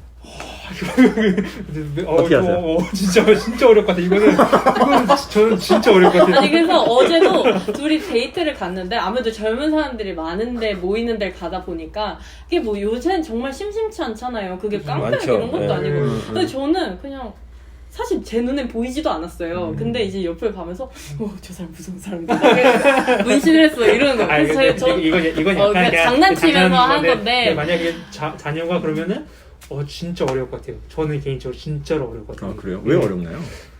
이걸 어떻게 설명해야 되지? 하면서 뭘 설명해야 돼요? 그러니까 다른 사람이 할 때는 되게 그 표현의 자유라고 생각하는데 만약에 내 자녀가 하고 하는데 이거를 그걸 난 용인할 수 있을까라고 하는 거에 대한 굉장히 용인. 보수적인 부분이 있어서. 네, 그래서 보수와 타투와의 관계를 지금 제가 이해해 보려고요. 그러니까 그러니까 굳이 따지면 제가 여기서 발언한 보수적인 거는 이렇게 약간 어른들의 생각, 정말 어른들의 생각 안에 정말 바른 사람? 그 사람이 바로 김동현입니다. 그렇기 때문에. 그 자신의 발음 때문에, 만약에 제 아이라고 생각하면, 제 생각의 발음 때문에, 제 아이는, 자기가 처음으로 태어나서 하고 싶었던 일에 대해서 내가 말을 꺼냈을 때 아빠가 어떨 거를 미리 다 알아서 말도 꺼내지 못하고 한다면 그러면 그게 궁극적으로 누구에게 바른 걸까라는 생각. 그쵸. 그 반대로 저는 이제 타투 말고 네. 바디 페인터 아니면 어떻겠니? 분장을 해주는 이제 영화에서 이제 막 이렇게 좀비 모드하게 분장할 수 있는 이제 그런 약간 좀 방향을 아니 그러면 살짝- 이렇게 묻겠죠. 왜 타투는 안 돼? 타투. 그러니까 왜냐면 이제 한 번 새기면 지우기 어려운 거잖아요. 그러니까 만약 그게 쉽게 지워지면 괜찮은 건데. 그러니까 지워지지 않아서 내가 그걸 하고 싶다면. 지워지지 않는 제 딸아이가 한 얘기예요. 그냥 그림하고 다르게 네. 이거는 그 몸 안에 새기고 그거는 지워지지 않는다. 얼마나 매력적이냐. 그렇죠. 그러니까 근데 진짜 어려울 것 같아요. 지금. 이제 오늘 잠 못 잔다. 그러네. 이제 애 안 낳는다고 해요. 애 뭐 며칠 전까지 3명 낳겠다고 난리를 쳤는데. 그건 진짜 어렵죠. 우리 부부 교육은 따로 받읍시다 그러면. 그러니까 둘이 되게 달라서 어떻게 보면 그런 점이 애를 키우는 데 있어서 미리 얘기하고 보완이 될 수 있을 것 같긴 해요. 저는 왜냐면 애가 그렇다 그러면 뭐 내가 선호하는 직업이 있을 수도 있고 이제 내가 커봤으니 내가 살아본 사회에서 내가 선호하는 직업이 있겠지만 뭐 그 아이가 그거에 따라 정말 행복이 내가 생각한 거랑 그 아이의 행복이 동일하지 않을 테니까 저는 오히려 존중을 해줄 것 같거든요. 그리고 저 어제 그랬어요. 뭔 얘기하다 그랬지? 아무튼 자식 그런 얘기 하다가 제가 나는 나라도 내가 내 자식 편이 돼줘야지. 남들이 손가락질을 했을 때 나도 같이 손가락질하면 어떻게 뭔 얘기하다 그런 얘기했지? 저는 그런 얘기했거든요. 문신 얘기하다가 만약에 이제 뭐 문신 우리 어제 그 얘기 했나 보다. 자식이 문신을 하면 어떻게 되나. 제가 막 계속 물어봤거든요. 그러면 뭐라고 할 거야? 이러니까 이제 오빠가 너무 힘들어해서 저는 그럼 오빠 같은 다른 사람들이 길거리에서 내 애를 이렇게 할 수도 있는데 그럼 나라도 그 아이를 지지해주고 품어줘야지. 뭐 걔가 내가 하지마 이런다고 해서 안 할 것도 아니고 어딘가에서 그럼 몰래라도 해올 텐데 그런 얘기를 하기는 했었거든요. 그렇죠. 어려운 것 같아요. 제 개인적으로 궁금하긴 해요. 그러니까 꼭 문신이겠어요? 뭐 그쵸. 여러 가지가 있겠죠. 여러 가지가 있겠죠. 뭐 결혼, 미혼 뭐는 말할 것도 없겠죠. 그 사회적으로 용인되지 않는다고 하는 많은 체계들이 있잖아요. 문신 어떻게 생각하세요? 그냥 알아서 하라 그럴 것 같아. 어렵다 그때 어렵다 그러지 않았어요 마음이? 우리 신대원 동기 중에도 문신 하나 있잖아요. 그 교회 전도사 하고 있는. 진짜. 네. 뭐 걔도 외국에서 오래 있다 왔는데 저는 문신 하고 싶었거든요. 여기다 하고 싶었어요. 전 설마 하시면 깡패 같을 것 같아. 하고 싶었는데 할 거면 이마에다 이렇게 하세요. 아니요. 이수이다. 여기다가 하고 싶은 그 십자가 문신을 하고 싶었어요. 왼쪽 어깨에다가. 근데 이제 막 바로 저는 이제 생각나면 바로 하는 성격이거든요. 하는데 이게 제가 제일 싫어하는 게 몸이 안 좋은데 문신하면 정말 보기 싫거든요. 그래서 어디로 튈지 몰라요 같은 영화가. 뭐에 물어보니까 이게 살을 찌우든 뭐 웨이트를 하고 약을 하든 해서 이 어깨를 잔뜩 키워놓고 문신을 해야 조금 쪼그라들어도 더 진해진대요. 이게 이렇게 한 상태에서 여기 이게 줄면 더 진해지는데 이렇게 먼저 문신을 하고 운동을 해서 키우면 흐려진대. 그래서 먼저 운동을 한 다음에 해야겠다 하고서 잊어버렸어요. 아직까지 운동을 못 해가지고 영원히 10년이 넘도록 못 하고 있어요. 못할 예정. 네. 전에 그 어떤 전임 전도사인 것 같은데 문신했다는 이유로 그게 안 보이는 곳에다가 했는데 어떻게 보여져가지고 그래서 거기서 그 교회에서 사임하게 되었다. 네, 그런 얘기 본 적이 있어요. 아마 그런 보수적인 생각을 가지신 분이 아마 장로셨던 모양이에요. 네. 근데 완전 문신을 하면 안 돼. 또 이런 건 아니에요. 또 문신을 하는데 그게 어떤 의도로 어떤 정도 양인지가 조금 약간 근데 이게 좀 이상할 수 있는데 방금 말씀하신 것처럼 이렇게 양을 그럼 어떻게 온몸에다 하면 안 되고? 안 예쁘게 나중에 후회될 그런 게 싫다는 거지. 그 야쿠자 문신. 네, 그런 거 있잖아요. 지금 예쁘다고 생각해서 막 난리를 쳤는데 나중에 늙어선 안 예쁠. 그게 나중에 후회하게 될까봐 이제 근데 약간 조금 근데 제가 이게 문신에 대해서 왜 그러냐면요. 그 군대에서 처음에 이제 후임이 들어왔는데 같이 이제 샤워실에 같이 샤워를 이제 어디서 해야 되는 거 알려주면서 하다가 딱 얘가 뭐 몸에 한 분이 쓰여 있는 거예요. 그래서 우와, 형이 잘할게.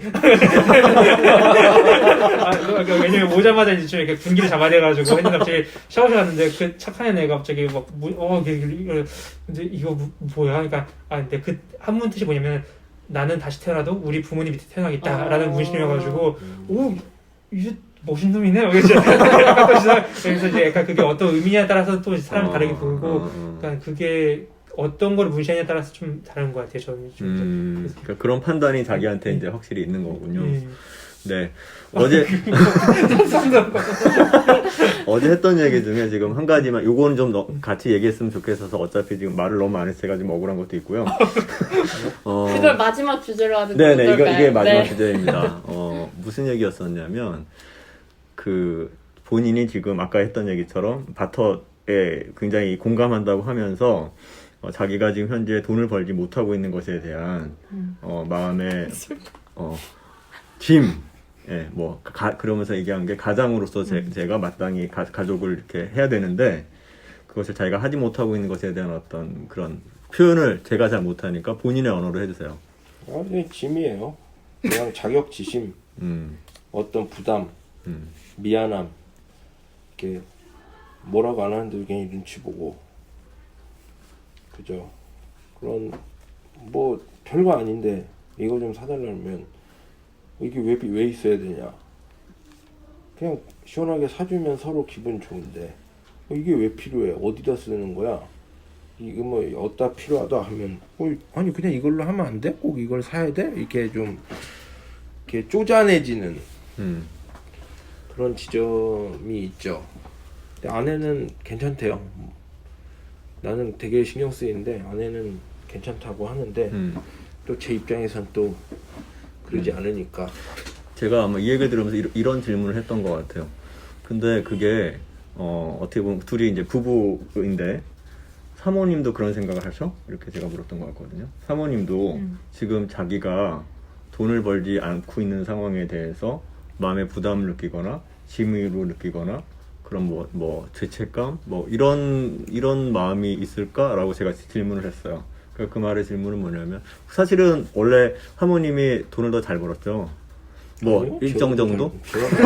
자존심까지 건드리지 마세요. 네네 말고 그러니까 제가 많이 잘 벌었습니다. 전임 일을 하고 있고 네, 전임 일을 하고 회사 일을 하시는 상황에서는 그렇지, 그러면. 네, 사모님이 더 돈을 잘 벌었을 수도 있을 것 같은데 어쨌든 처음에는 다 경제 생활을 따로 다 했던 거잖아요. 그리고 그런데 어쨌든 결혼을 하고 임신과 출산과 육아가 생기면서 자연스럽게 어떻게 보면 본인의 호불호는 본인 결정이지만 어쨌든 현실적으로 그 아이를 지금 돌봐야 되니까 그 직장을 그만두게 된 거죠. 이런 상황에서 사모님은 이제 아이를 육아를 해야 되니까 당연히 그걸 제가 할 일이라고 생각하는데 거기에 대해서 이제 본인이 돈을 벌지 못하는 것에 대해서 가장으로서의 책임감, 가장으로서의 어떤 그 마음의 중압감 이런 것들에 대해서 표현했었거든요.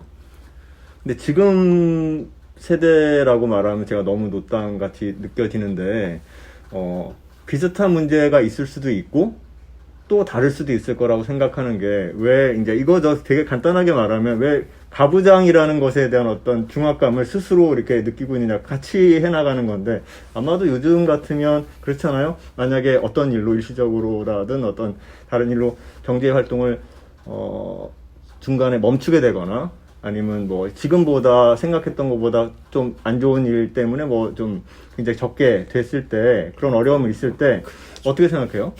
투자의 상황인 건데 그죠? 아까 말한 것처럼 그렇게 되면 갑자기 신학을 하시겠다. 아이 그건 안 돼요. 그거는 거짓말이에요. 거짓말. 열심히 돈을 이렇게 벌겠다고 해놓고 갑자기 신학한다 그러면은 그거 결혼하기 전에 말이에요. 그럴 수 있겠. 그러네요. 그럼 아니 그런 소리 하지 말아요. 주제 그렇게 잡지 맙시다. 제가 어제 얘기했잖아요. 이게 가장 그러면 어떻게 되는 거예요? 이게 가장 어떻게 보면은 이렇게 하나님의 현실적인 부르심을 어떻게 무슨 수로 막나요? 하나님의 제가 아는 분이요. 네.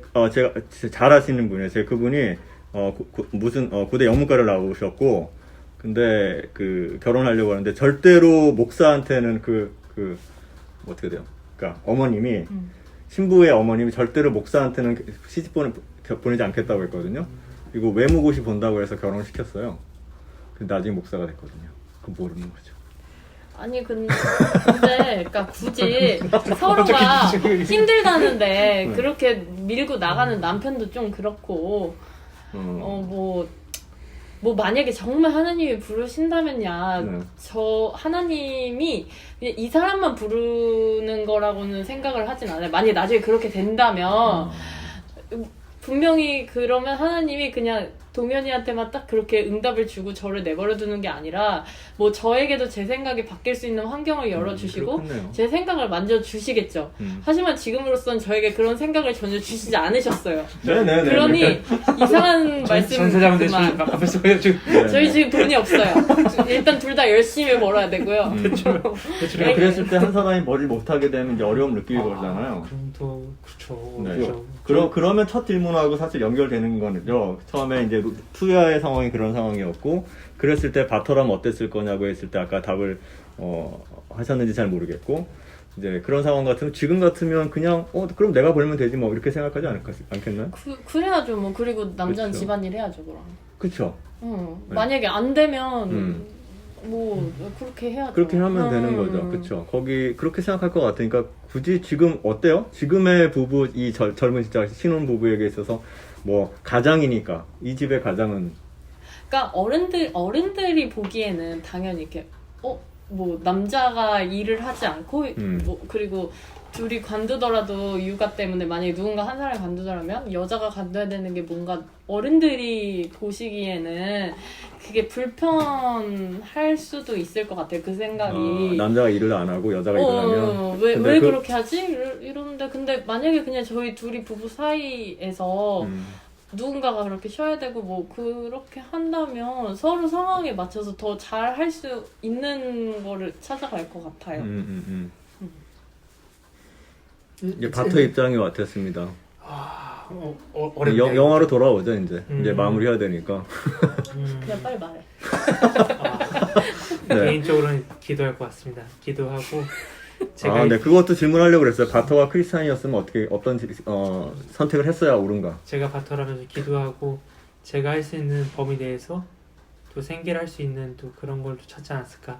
못 찾았다니. 종이박스 접기. 그러니까 뭐 찾는 게 아니라 네. 찾기 위해 노력하다 보면은 네. 또 찾아지는 게 또 삶이기 때문에 또 방법이 또 있지 않을까라고. 그러니까 이거 하면서 저것도 하고 이거 이렇게 좀 되지 않아요. 네. 근데 그럼에도 불구하고 어렵겠죠. 전보다는 이제 다리가 다친 거니까. 그렇죠. 하반신 불구니까 뭐 특히나 그 사회는 이제 지금으로 따지면 이제 뭐 머리를 쓰고 손으로 하는 일이 아니라 농사가 생업인데 농사를 지을 수 없게 되는 뭐 이런 상황인 거죠. 아기 돌보고 우유차 계속 끓이고 뭐 집에선 잘 돌아다니더만요. 이거 뭐냐 목발 짚고 있고. 뭐 그러니까 그 아내가 나가서 하는 동안에 남편은 본인이 할 수 있는 한에서 그렇죠. 서로 그걸 IT 프로그램 네. IT 좀 말을 아끼겠습니다. 좀 약간 좀 네. 본인이 바터라면 어떻게 하겠다고. 지금 바터죠 제가. 약간 울어 하면 울어. 바터라면이 아니라 제가 바터고 네. 그 좋은 여자를 만나서 사모님을 데려왔어야 됐네 오늘 인터뷰를. 그래서 네. 유란과 네. 창래 유란의 결혼. 다음에 특집으로 한 번 더 할까요? 네. 좋은 여자 만나서 버림받지 않고 잘 눈물. 행복하게 네. 살고 있습니다. 네. 오늘 마무리 멘트 길게 한번 해주세요. 마무리 멘트요? 네. 갑자기요? 네. 오늘 계속 그 관찰 혹은 그냥 듣는 사람의 입장에서 지금 오늘 이 네. 재밌는 어떤 소재들이 중간중간 나왔는데 뭔가 이렇게 뭐 아쉬운 게 있으면 더 하셔도 되고요. 연결돼 뭐 문신 얘기도 그렇고 문신 저는 개인적으로 더 하고 싶어요. 근데 시간을 계속 예. 체크하고 있는 거죠. 근데 문신 같은 것도 참 저는 그래요. 저도 제 아이가 해보고 싶다 그러면 왜? 물어볼 것 같아요. 왜? 그럼 뭐 나는 이러이러해서 해보고 싶어요 하는데 이게 뭐 정말 이렇게 막 가볍게 그냥 한번 해보게 뭐 이게 아니라 뭔가 자기가 진짜 좀 고민하고 해서 내린 결론이고 진지하다면 해봐라 할 것 같아요. 근데 솔직히 이게 양면이 있는 거예요. 그렇지만 저 또한 뭐 우리 이수가 나중에 아빠 뭐 제 여자친구예요 막 결혼할 여자예요 데리고 왔는데 막 팔에 막 문신 막 있으면 아무리 이수가 뭐 타투이스트가 되고 싶어요 하면 내가 진짜 쿨하게 그래? 왜 되고 싶어? 막 이러이러해서 되고 싶어요. 뭐 그리고 가볍게 생각한 건 아니고 그러면 한번 해보고 싶다니까 한번 해봐. 진지하게 제대로 배워봐 하는데 좀 참 이게 그것까지는 어떻게 딱 해줄 수 있을 것 같은데 또 다른 며느리감이라고 데리고 온 여자애가 막 등에 용이 있고 이러면 좀 솔직히 좀 안 내키는 거는 사실이죠. 솔직하게. 예, 그것도 참 결혼도 저는 개인의 선택이라고 생각해요. 꼭 뭐 결혼을 해야 된다고 생각하지도 않고 저는 누가 하라 그래서 한 게 아니고 전 제가 하고 싶어서 한 거고 그러니까 우리 애들이 오빠 저는 결혼 안 할래요. 뭐 꼭 해야 돼요라고 하면 네 알아서 해. 네 인생이니까 네가 판단해서 해라. 그거는 하겠지만 저는 그냥 동거만 할래요 라고 하면 그거를 내가 반대하면 뭐 할 거예요. 반대한다고 막을 수 있는 것도 아니고 그냥 좀 뭐 잘 생각하고 기도하고 해서 네가 올바른 판단 바른 길로 갔으면 좋겠다. 기도해보자 이렇게 하겠지만 솔직히 좀 마음이 좋지는 않죠. 이게 그러니까 뭐 이게 모르겠어요. 그냥 어떤 편견인지 이게 정상이고 이거는 정상적이지 않다. 이게 옳고 이거는 뭔가 좀 그렇다. 라고 생각하는 게 있어서 그 행동이 탐탁지 않은 건지 단지 내가 이렇게 살아오면서 알게 모르게 그런 게 주입돼서 그런 건지 근데 솔직한 마음 같아서는 그러니까 대놓고 뭐라고 할 수는 없으니까 그래 잘 생각하고 기도해서 해라 하지만 마음 진짜 속마음은 울면서 기도. 금식 기도. 이 새끼 왜 어쩌다 이렇게 된 거지? 약간 이게 솔직히 막 이런 생각이 들 것 같은 거죠. 타투이스트도 마찬가지예요. 그래 해봐라 하면 하지만 속으로는 정말 하나 네.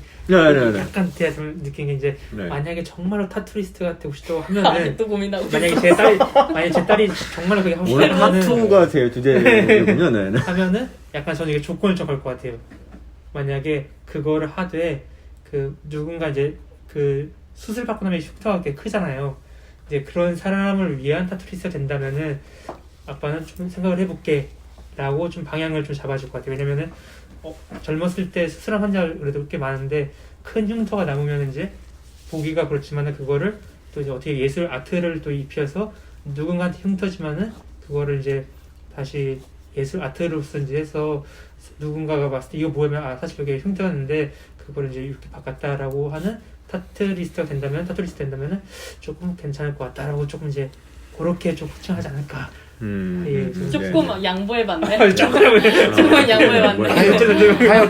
타협점을 예. 조금 찾아봤어 스스로. 정말 힘들게 정말 힘들게 그러나 약간 또 하면서 다시 또 네. 담배랑 비슷하다. 만약에 20살 때 합법적으로 필 수 있지만은 개인적으로는 안 하면 좋겠다. 왜냐면은 담배를 피다 보면은 근데 뭐 그거는 선택의 자유긴 하지만은 그 조금 아버지 입장으로서는 일단 나도 안 피고 내가 피면은 하는데 일단은 그래서 나는 먼저 말은 해줄 수 있을 것 같다. 왜냐면 나는 안 피웠고 그렇기 때문에 안 피면 좋지만 만약에 정말 꼭 피고 싶다면 피겠지만은 그 한 번의 피임으로써 그게 평생 끊지 못하는 사례가 많기 때문에 조금 자제하는 게 좋지 않을까. 타투도 한 번 하면 끊을 수가 없나요? 그건 좀 잘 모르겠어요. 그거는 그렇다고 하더라고요. 그래요? 네. 안 하는 사람은 안 하는데 한 번 시작하면 쉬워지겠죠. 무엇이든 간에. 아니 하고 나면 우리나라 타투이스트가 그러더라고요. 한번 하고 나서 후회 안 하는 문신은 없다고. 그래요? 하고 나면 후회를 한다 그러니까. 근데 왜 이렇게 많이 하시냐니까 좋으니까요. 그러니까 후회할 거 알면서도 그 계속 순간에. 하나씩 하게 된다. 덕지덕지. 하게 된다고. 왜 요즘 홍대 가니까 그 한눈에 가니까 많더라고요. 이게 타투가 네. 예전에 한두 개였는데 요즘에는 길거리에 타투 되게 많다. 목에도 엄청 많다 보니까 그래서 약간 대화 주제가 그게 생겼었어요. 그러니까 갑자기 그냥 드는 생각이 마무리 상황에 살 얘기는 아닌데 만약에 자식이 성형외과 의사가 돼서 성형을 너무 좋아해서 계속 내 얼굴을 성형하면 그건 괜찮은 건가? 내 얼굴? 네. 아니 지 얼굴? 지 얼굴. 근데 그게 위험하지 않으면 그러니까 진짜 위험한 지금 봤을 때 여전히 위험하다고 여겨지는 성형 수술의 정도가 있고 많이들 하고 부작용이 흔히 안 일어나는 것들이 있잖아요. 의사니까 많이 나. 얼마나 잘 알겠어요. 해도 괜찮은 거라. 근데 만약에 하는 게 위험한 목숨 걸고 하겠다고 하는 그런 것들 있잖아요. 왜 턱 깎고 이런 거. 그런 건 아니더라도 저는 이제 타투와 몸에 새기는 지워지지 않는 타투와 성형과 뭐가 그렇게 다를까라는 생각을 했을 때 타투이스트는 안 될 것 같은데 성형외과 의사 한다고 그건 그러면 신기하네요. 듣고 보니까 타투이스트들은 다들 타투가 있던데 성형외과 의사 선생님들은 다들 자연스럽게 생기셨더라고요. 그러니까 자기 근데 얼굴에 안 다들 고치더라고요. 잘 생기지 않았나요? 아니에요. 아니요? 그 버스 같은데 막 성형외과 광고 보면 의사 선생님들은 되게 친근하게 생기셨어요. 맞아요. 그러니까 타투이스트들은 다 자기 몸에도 하는데 저분들은 자기 안 해요. 얼굴을 안 고치는구나 이렇게 아니까 생각해요. 위험의 어. 가능성과 그런 걸 다 보면서 살았을 거니까 좀 다를 것 같아요. 왜냐면 네. 성형외과가 물론 그런 진짜 뭐 외모를 가꾸는 그런 것도 있겠지만서도 그렇지 않을 때 더 많이 쓰이는 부분들도 많잖아요. 뭐 수술하고 흉터를 지운다거나 아니면 정말로 약간 턱에 그런 뭐 교정이 비대칭, 필요해서 거기서부터 시작된 그거기 때문에 그래도 아무래도 현실적으로 성형외과 의사의 수입의 주된 요인은 아마 그쵸. 주변이 그런 네, 성형이겠죠. 미용에 미용에 관련된 거겠죠. 근데 자기가 보기에 아름다운 근데 이런 거죠. 사실 부모의 마음은 이럴 것 같아요. 저는 애가 없지만 타투이스트와 성형의사를 다르다고 생각할 수 있는 건 성형외과 의사는 사회적으로 봤을 때 내가 내 애라면 조금 부끄럽지 않아요? 이 사회에서 걔가 살기가 좀 더 수월할 것 같아. 뭐 그런 걱정을 뭔가 할 수 있겠죠. 비주류가 아니라 주류로서 그죠. 돈도 어느 상류층의 정도 조금 벌면서 하지만 타투이스트는 다들 그럴 것 같아. 다들 비슷한 마음일 것 같은 게 얘가 타투이스트가 되는 것 자체가 싫은 것보다도 얘가 삶을 살아가면서 그 직업을 또 사회적으로 이렇게 얘기하고 다니고 이렇게 어울리고 주위 사람들과 이랬을 때 받을 수 있는 어떻게 보면 약간의 시선? 불이익이 더 마음이 아파서 또 부모가 더 그렇게 그렇게 할 수 생각하면 있으니까. 타투 그 자체가 뭐 옳고 그르고 뭐 좋고 나쁘고 용인할 수 있고 그게 아니라 사회적인 어떤 관습과 또 그 시선 그리고 그에 따른 어떤 사회적인 위치 그리고 수입까지. 그러니까 무엇이든 그 얘가 뭔가 연결되는 행복했으면 거죠. 좋겠으니까 그렇지 않을까 그렇죠. 제가 딸아이가 싶습니다. 타투이스트가 되고 싶다 그래서 또 그걸 생전 전혀 관심 없던 거를 공부했잖아요. 보니까 그 뉴욕 같은 경우에는 그 유명한 타투이스트들은 수입 엄청나죠. 어마어마하죠. 맞아. 어마어마하고 예약이 뭐 1년치가 밀려 있고 뭐 이렇게 돼서 제가 또 바보처럼 타투이스트가 되려면 정말 잘해야 돼. 어정쩡하게 정말 잘해야 돼. 정말 잘하겠습니다.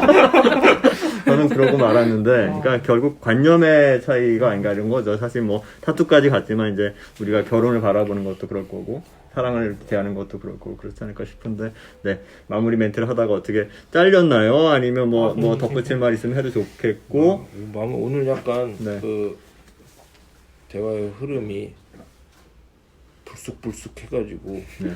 아주 기대하던 바대로입니다. 네 무슨 마무리를 해야 할지 참 그냥 네 영화에 대해 얘기하면 되나요?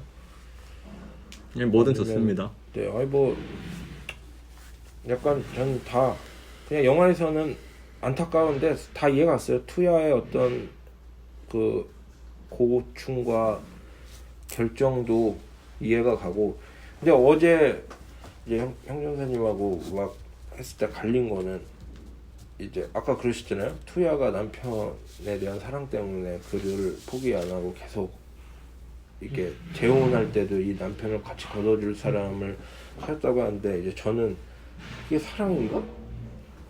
약간 책임감? 그러니까 마음이 편치 않은 거죠. 그래도 내 남편이었는데 나의 어떤 미래를 위해 그냥 아유 몰라 이 정도면 난 할 만큼 했어라고 버리지 못한다고 느꼈지 막 겁나 사랑해가지고 막 그런 걔는 안 느꼈거든요 저는.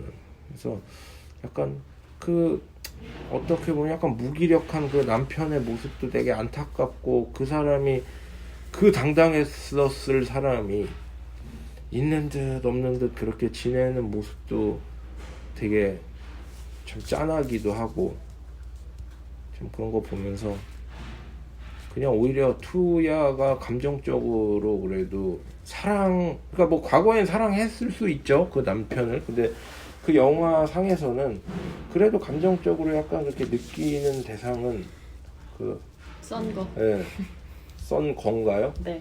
네, 선거가 아니었나. 그러니까 처음부터 사랑은 아니었겠지만 끝에 보면 그래도 감정적으로 어떻게 보면 조건은 더 안 좋았잖아요. 그냥 재혼하려고 했던 그 집보다 조건은 더 안 좋았음에도 어떤 진심으로 그동안 자기를 계속 도와주고 남편도 뭐 돈으로 막 어떻게 하지 않고 진짜로 같이 데리고 살아주려고 하는 그 마음에 뭐 이게 모르겠네요. 남녀간의 그냥 그런 다윗과 밧세바 같은 그런 감정은 아니겠지만 약간 고마움과 어떤 신뢰와 약간 이런 게 합쳐진 어떤 그런 사랑의 감정이 아니었을까. 그래서 참 이게 제가 바터라고 한 것처럼 참 우리나 아니면 우리 주변에 충분히 있을 법한 일이어서 참. 근데 참 영화가 그래서 결과적으로 그런 힘든 상황에서 아주 보기 좋은 결말이 났으면 좋은데 제 난장판. 아주 계속 찝찝하다가 마무리까지 울면서 그냥 끝나가지고 그게 좀 아쉽네요. 네. 희망을 줬으면 좋았을 텐데. 오늘 어떠셨나요? 뭐 참 들쑥날쑥. 우선 아내 먼저 답변하고. 아니, 주로 아내분이 답변하시면 본인도 그렇다고 동의합니다. 동의하셔가지고. 저는 전적으로 동의합니다. 그래서 이번에 일부러 이렇게 거꾸로 이렇게. 네. 일단 세 가지가 있습니다. 예. 일단 세 가지를 생각하고 있는데요.